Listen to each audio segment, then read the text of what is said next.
Dili tanang legal husto o dili tanang gitugot sa balaod adunay gitawag nato nga delikadisa.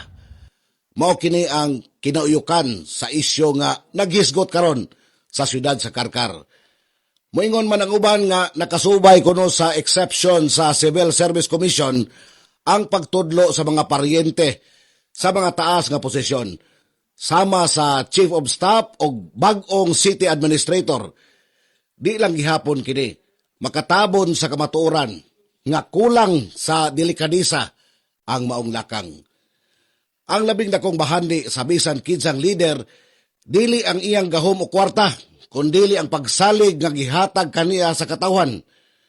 Kung ang maong pagsalig, dali ra kaayong mabungkag kung makita sa tao nga ang City Hall daw nahimo ng kabilin o negosyo sa usa lang ka pamilya.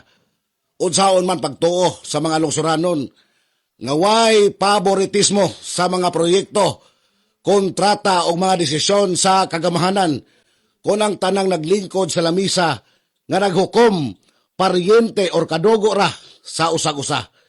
Mas maayong hinumduman nato kanunay nga ang City Hall dili sa pamilya sa bisan kinsa nga opisyal. Kini gipadag-iya sa matag karkaranon.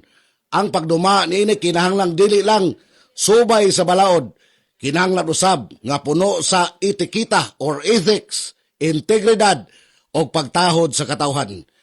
Kung mawa na ang delikadisa sa pag-alagad, dili lang ang dungog sa opisina ang madaot.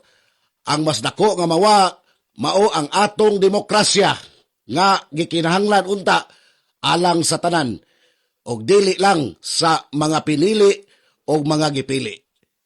Kini ang firing line sa kahanginan.